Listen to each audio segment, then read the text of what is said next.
الحمد لله نستعينه ونستغفره ونعوذ بالله من شرور أنفسنا ومن سيئات أعمالنا من يهدي الله فلا مضل له ومن يضلل فلا هادي له ونشهد أن محمدا عبده ورسوله فلله الحمد رب السماوات رب الأرض رب العالمين وله الكبرياء في السماوات والأرض وهو العزيز الحكيم. أما بعد، قال الله تعالى في القرآن المجيد: بسم الله الرحمن الرحيم: براءة من الله ورسوله إلى الذين عاهدتم من المشركين فسيحوا في الأرض ابتغاء 4 أشهر واعلموا أنكم خير معجز لله وأن الله مخزي الكافرين. وآذان من الله ورسوله إلى الناس يوم الحج الأكبر أن الله بريء من المشركين ورسوله فإن كنتم خير لكم وإن تبتم فهو خير لكم وإن توليتم فاعلموا أنكم غير معجز الله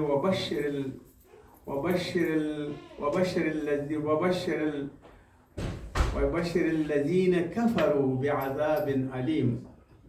سورة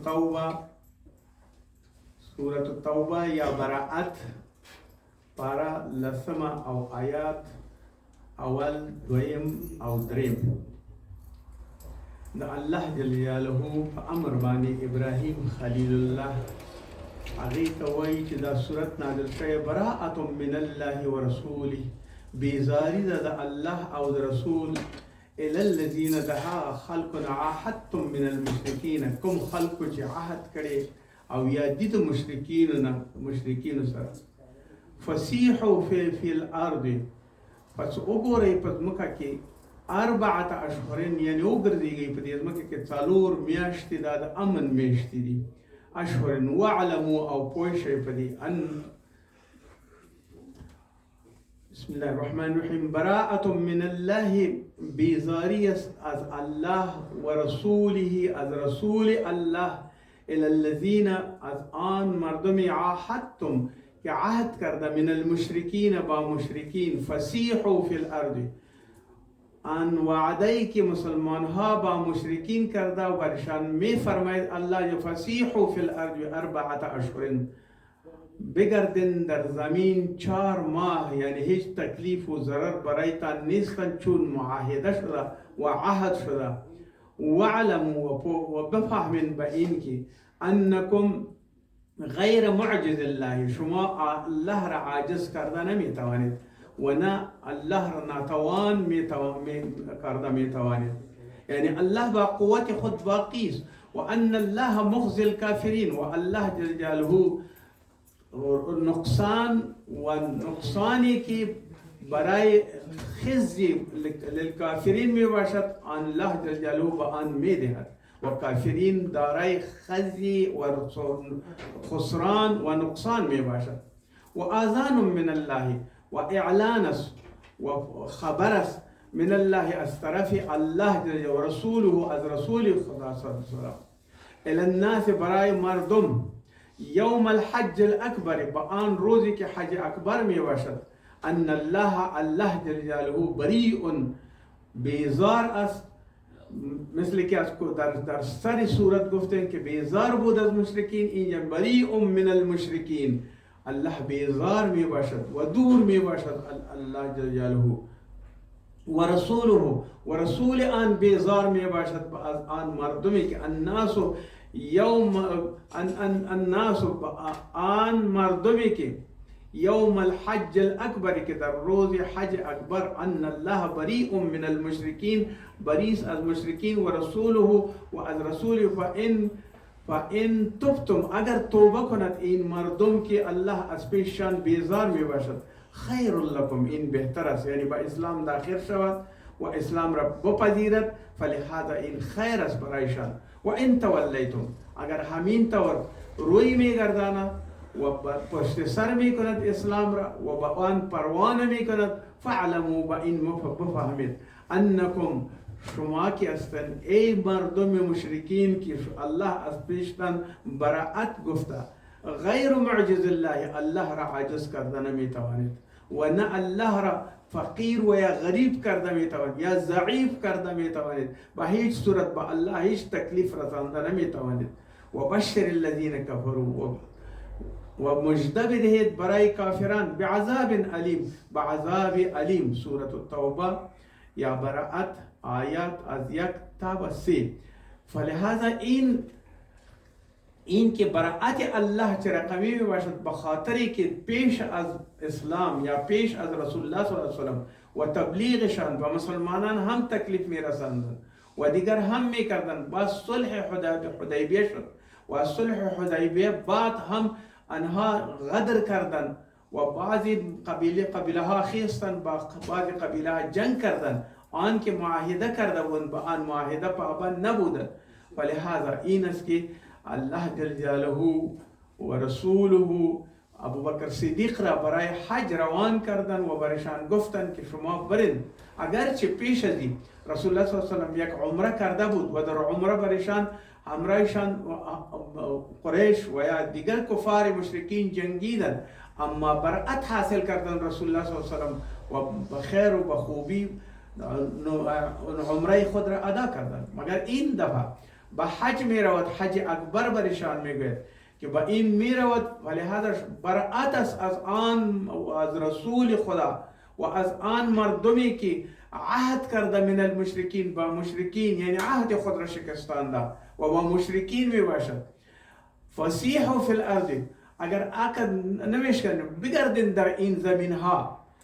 4 اشهر، چرا که ما با شما این بیعت کرده بودیم 4 ماه شما می توانید که بگردین او طرف ما بیعت را یا وعده یا عن صلح را نمیشکنانیم، مگر اگر شما میشکنید بگردین در این زمین. غیر معجز الله، و هر چیزی که کرده می توانید مگر الله را عاجز کرده نمی توانید. او با قدرت است و او با همت است و او ارادهشان یکی است و دیگر نمی شود. مخزی الکافرین، الله جل جلاله را شما هیچ وقت خزیان یا نقصان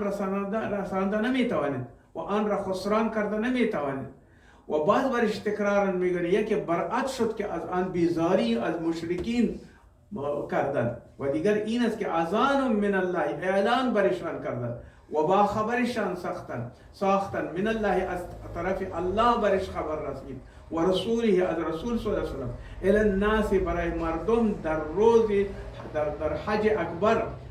یوم الحج الاکبر، آن حجی که عمر رضی الله، ابوبکر صدیق رضی الله عنه و علی رضی الله عنه رفته بودند به آن حج اکبر میگوید و ان الله بریء من المشرکین، و الله بریء است از مشرکین. یعنی شما اینطور فکر میکنید که مسلمانان ضعیف شده و یا مسلمانان حتمی و ضروری است که با ما سازگار شود، نه، وعده را شکستاندید، بعد از این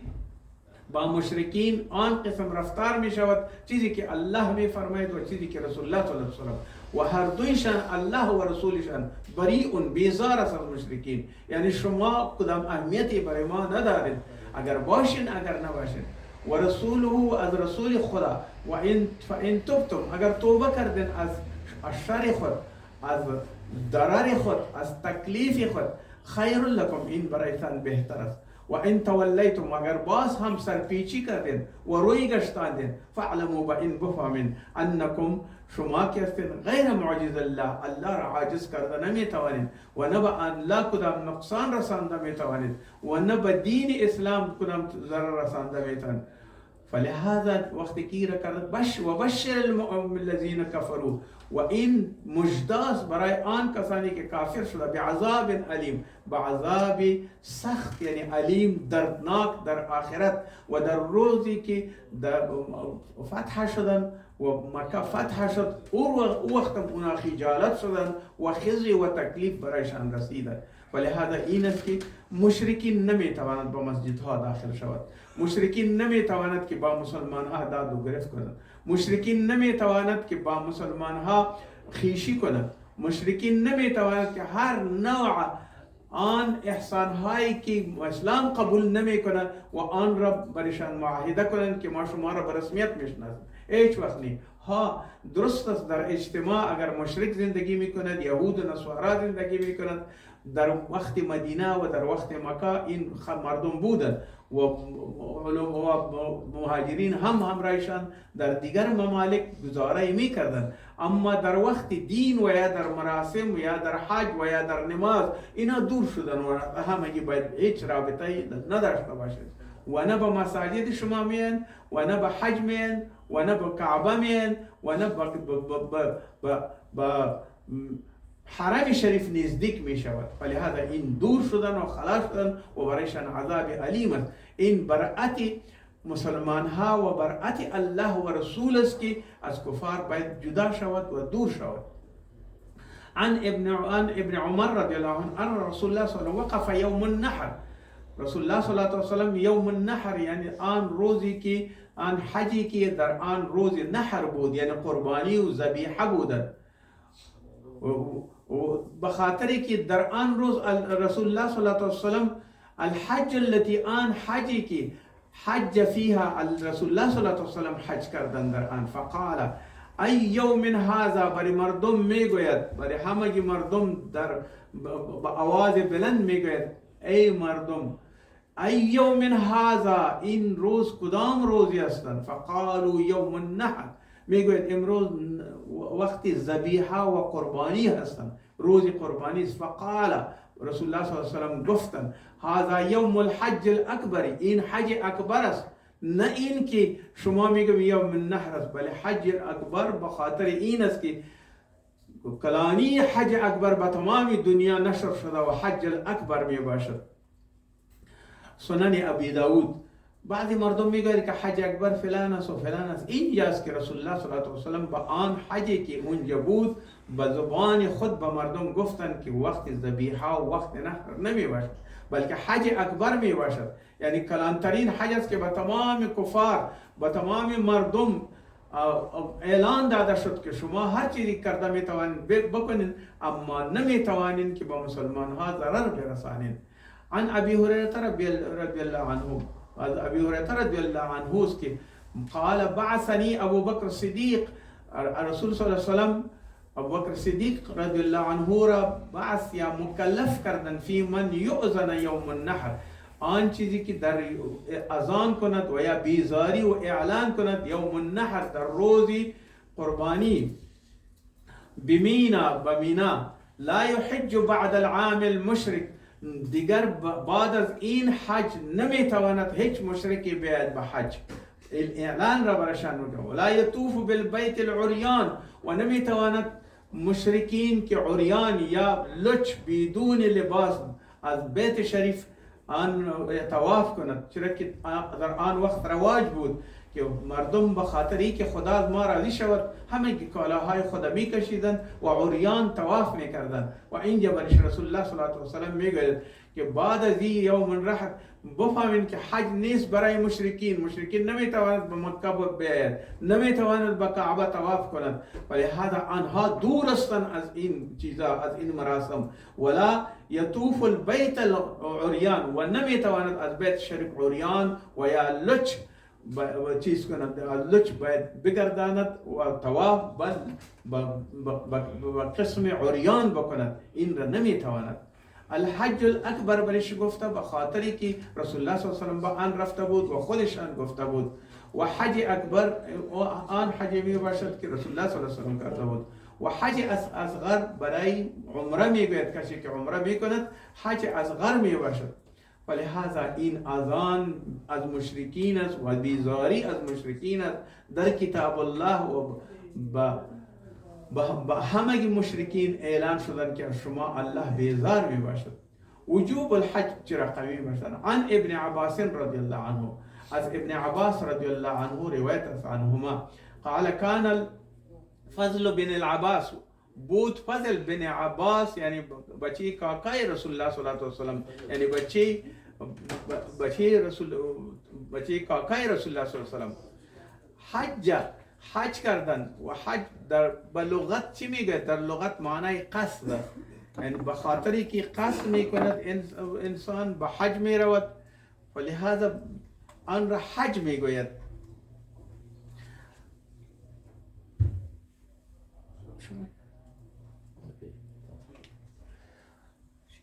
به حج می رود. حج در لغت به معنای قصد کردن می باشد و در اصطلاح اهل شرع عبارت از قصد بیت الله حرام جهت ادای حج و یا عمره است که همه مراسم را به جای می آورد و حج می کند. این قسم این در حج می گوید. لغتا قصد معنا دارد و در اصطلاح همه چیزایی که شما اونجا تکمیل میکنید با طواف و با نمازها و با همگی با احرام و با بسته کردن احرام و با هر چیز و از میقات نیت میکنید، این است که حج میباشد و این حج بدون از این میباشد که کفار و یا مشرکین آن را میکردند. فلهذا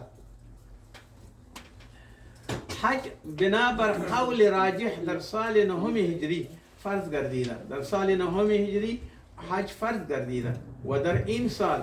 پیامبر خدا صلی الله علیه و سلم ابوبکر صدیق رضی الله عنه را امیر حج مقرر نمودند و بعد از اینکه ابتدای سوره براءت در مورد براءت از مشرکین نازل گردید که پیشتر گفته شد این آیات ها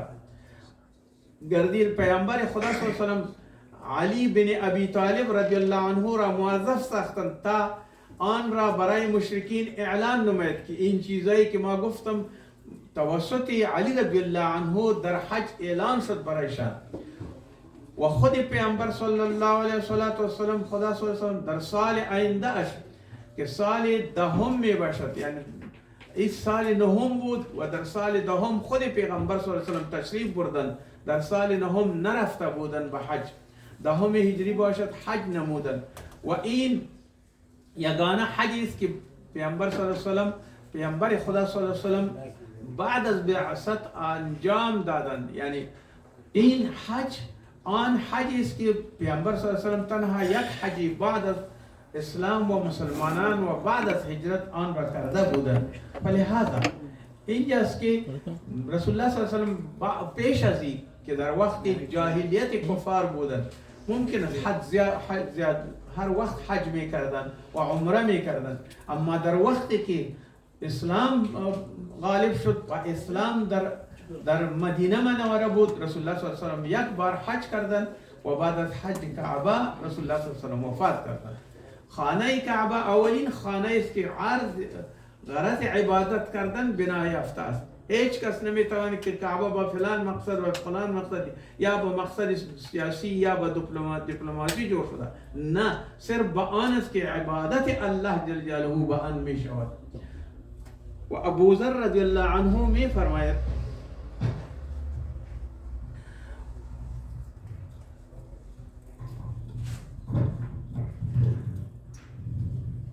ابو ذر رضی الله عنه می فرماید و روایت میکنند که گفتند ای پیامبر خدا صلی الله علیه و سلم پرسیدم اولین مسجد کدام یکی است که در روی زمین ساخته شده است، کدام مسجد است؟ فرمودند مسجد الحرام، یعنی این مسجدی که ما شما در اینجا هستیم. پرسیدم بعد از آن کدام مسجد؟ فرمودند مسجد اقصا. مسجد اقصا شده بود. بین این دو مسجد چند سال فاصله است؟ فرمودند 40 سال، یعنی مسجد اقصا 40 سال بعد از حرم شریف تعمیر شده، نه در وقت آن که از حرم شریف پیشتر و یا از کعبه بیشتر و یا با امرایشان یک جای بشه، 40 سال بعد جور شده.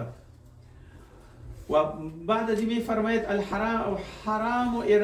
حرام را بیت الحرام را، یعنی مسجد حرام را ابراهیم علیه السلام و مسجد اقصا را سلیمان علیه السلام بنا کردند. هر دو پیغمبرها دو جای را ادا کردند. سلیمان علیه السلام مسجد اقصا را جور کردند که امروز بنی اسرائیل به آن قابض هستند و در فلسطین هستند. و مسجد حرام آن است که ابراهیم خلیل الله در مکه معظمه، در دل مکه معظمه آن را بنا کردند. این دو پیامبر علیه السلام پیش از هزار سال فاصله، یعنی ما بین سلیمان علیه السلام و ما بین محمد رسول الله صلی الله علیه وسلم یا ابراهیم خلیل الله و مابین سلیمان علیه السلام هزاران سال فاصله است و چندین سال مثلا هزاران سال فاصله است که یکی با دیگر دور می باشد، زمانی وجود دارد. پس این که پیامبر خدا صلی الله علیه و فرمودند که بین این دو مسجد 40 سال است، یعنی فاصله کم است، اما وقتی که زیاد گذشته در مابین هر دو پیغمبر هزاران سال می باشد. فاصله زمانی وجود دارد بسیار زیاد. چگونه است که 40 سال پیشتر بعدتر مسجد اقصی را جور کرده است؟ در جواب باید گفت که سلیمان علیه السلام مسجد اقصی را تجدید بنا نمودند، یعنی پیش از این که مسجد تیار بود سلیمان علیه السلام آن را تأسیس کردند و به ذریعه یعقوب علیه السلام که از اولاد ابراهیم علیه السلام بود این مسجد جور شده بود برای کعبه و بنای یعقوب علیه السلام بعد از بنای کعبه ذریعه ابراهیم صلی الله علیه وسلم به طور دقیق بعد از 40 سال صورت گرفته. این 40 سال بود، اما اولا یعقوب علیه السلام مفسرین می فرماید که با یهود مناظره کردیم که کدام قبله اول استن، اونا گفتن قبله بیت المقدس اول استن. باز میگم در مناظره ابرایشان رفتیم که دیدیم که در یک کوه جای یعقوب علیه السلام است و در آنجا محرابی موجود است و جای نماز موجود است که رو برای کعبه می باشد. فرهادا برشان گفتیم که ای یهود، مسجد اقصی بعد جور شده و کعبه پیشتر جور شده و نیکان شما مثلا یعقوب علیه السلام هم به طرف کعبه روی آورده بود. این است یک بهتری بیت الحرام که از همه امتها بیشتر جور شده و این بیت الحرام است. با وجودی که بیت شریف را اول ملائک جور کرده بود، بعد از این باز آدم علیه السلام جور کرده بود، بعد از این ابراهیم خلیل الله که آمد اونا جور کردن. ولهذا بین اقصی مسجد الاقصی الله جلاله مسجد اقصی را آزاد کند و او را جور کردن، اما ابراهیم خلیل الله اول کعبه شریفه یا حرم شریف را جور کردن. حج کردن به این خانه مشرفه بر هر کسی که قدرت آن را داشته باشد فرض است، یعنی فرضیت آخری فرضیت اسلام است که باید هر کسی که توانایی ای را داشته باشه که باید در اینجا بیاید و در اینجا حج کند، به خاطری که اسلامش تکریم شود. این شهر حرم است به این معنا که جنگ و خونریزی به خاطر حرام برش میگوید و به خاطر شهر حرام برش میگوید، به خاطری که در آنجا خونریزی نیست، شکار نیست و قطع درختان نیست و دیگر ضررها در آنجا نمی باشد و آن همه حرام می باشد، به خاطری برش حرام میگوید. مالی که در آنجا گم می شود، مثلا از کسی یک چیزی می افتد، کیسه پیسه می افتد، جز برای اینکه معرفی نمودن و رساندن به صاحبش نباید آن را برداشت. اگر می تواند به صاحبش بدهد خوب، اگر نه از زمین برداشته نمی تواند در حرم، چرا که اونجا حرم است و حرم آن بزرگی دارد که میگه عنقها و گردنهای کافران را میشکنند، به خاطری که ابرهه هر نیتی که کرده بود الله جل جلاله گردنهای ایران اینها را شکستاندند و دیگر هر تکلیفی که به حرم رسیده الله جل جلاله منتقم است و از آن انتقام گرفته. حتی از مشرکین هم بالاخره مشرکین جایی که آبا و اجدادشان بودند مانند یک مردمایی که خائف و خسران باشد از آن خراب شدن و رسول الله صلی الله علیه و سلم اعلان کردند که دیگر مشرکین نمیتواند به اینجا تشریف بیارد. و هذا البلد الامین، و این بلد امین است، یعنی امین معنی این است که هیچ کس در اینجا تعرض کرده نمی شود. مثلا در قرآن می لا اقسم بهذا البلد، الله قسم می خورد در سوره قیامت که قسم می خورم با این بلدی، ولا اقسم بیوم القیامه، و قسم می خورم به روز قیامت. یعنی این آن قسم مهم جای است که الله جل جلاله با آن قسم می خورد. و رسول صلی الله علیه وسلم که گفتم که فضل ردیف رسول الله صلی الله علیه وسلم بود، در یک شتر امرایشان سوار بودن. فجاء امرأة، یک زنی آمد به رسول الله صلی الله علیه وسلم و از آن من خشعم، از قبیله خشعم بود. فجعل الفضل ينظر الیها، فضل که جوانی بودن به آن زن چشمای خود دوختن و به آن دیدن کردن و تنظر، و آن را می دیدن، با این زن را می دیدن و یکی با دیگر می دیدن و تنظر الیه، و با آن زن که می دیدن. و جعل النبی صلی الله علیه وسلم، هر دویشان که چشمایشان یکی با دیگر در یکی دیگر دیدن و در آن گرفتن، در آن یصرف وجه الفضل، یک دفعه وجه یا گردن فضل را تاو دادن الى الشق الاخر، به دیگر طرف که آن طرف نبینه، یعنی تهدیدش کردن. فقالت یا رسول الله صلی الله علیه وسلم ان فریضه الله علی عباده، این زن پرسان میکند که این فریضه حج است علی عباده فی الحج، به عبادت. ادرکت ابی شیخا، من پدر خود را شیخ میبینم، یعنی خود گرفته نمیتواند، با دابه سوار شده نمیتواند. لا یثبت علی الراحلة،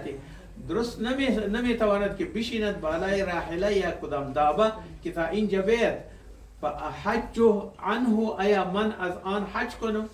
قال نعم، رسول الله صلی الله علیه وسلم برش گفتن درست است که تو وکیل میباشی و میایی از آن حج کن. و ذلك فی حجة الوداع، و این سوالی که کرده بود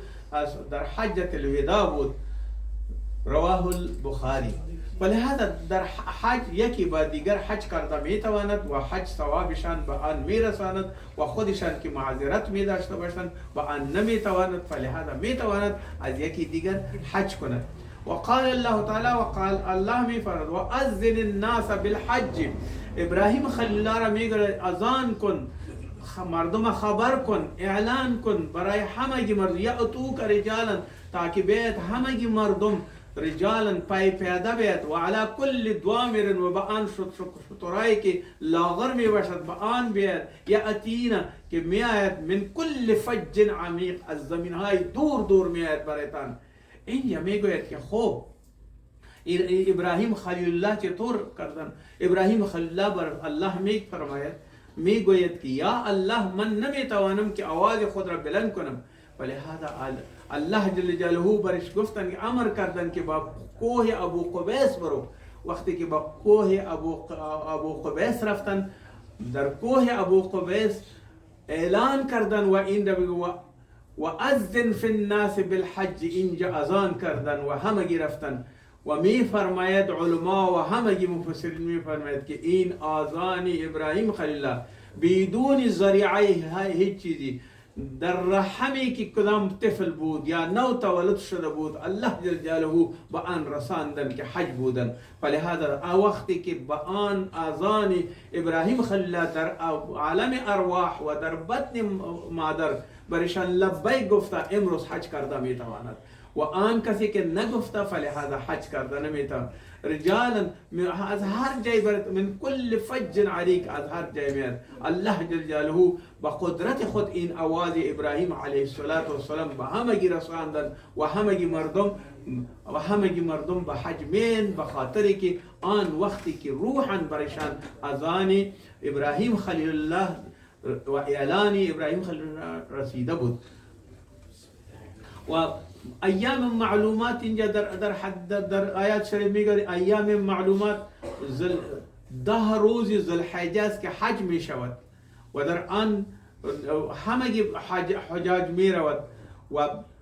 و 3 روز در آن حج روزهای قربانی می باشد، یعنی کسایی که ذبح می کند قربانی می کند در 3 روزشان. و جبل ابو قبیس نزدیک مکه و ابراهیم خلیل الله در آن اعلان حج کردن، به همگی مردم رسیدن، رجال یعنی هر کسانی که پای پیاده میاد و از دور میاد و بالای شترهای خود میاد، حیوانات خود میاد، تاکه حیواناتش بالکل مانده و ذله می باشد و خودشان ذله می باشد، مگر به حج خدا میرسند. این علتی است که ابراهیم خلیل الله که اذان و اعلان کرده بود، الله جل جلاله به همگی مخلوق رسانده بود. فلهذا این اذان تاثیر این است که امروز در مکه المکرمه یا در حرم شریف آن کس مردمی میاد که آواز برشان در وقت ارواح و در شکم مادر برشان رسیده است و امروز حج میکند و خود مال خود را و جان خود را و همه عبادات خود را فدای آن میکند و به آن میاد. فلهذا این یک کنفرانسی است، یک انترنشنل کنفرانسی است که هیچ وقت مثل ای دیده نمی شود، ولو کفار ولو مشرکین ولو فرعون، هر کسی که می باشد و هر دینی که می باشد، این قسم یک اجتماعی نمی تواند که اینجا بیاد و الله جل جلاله همه گناه ها را عفو می کند و الله جل جلاله به ما شما توانایی بدهد که به حج برویم و حج بکنیم و الحج ما شما قبول شود، تا که به این دلالت کند که آواز ابراهیم علیه السلام و اذان و اعلان آن شنیدیم و ما این به حج حاضر هستیم. لبیک لبیک و آن حاضر می باشیم. ربنا آتنا في الدنيا حسنة وفي الآخرة حسنة وقنا عذاب النار وصلى الله تعالى.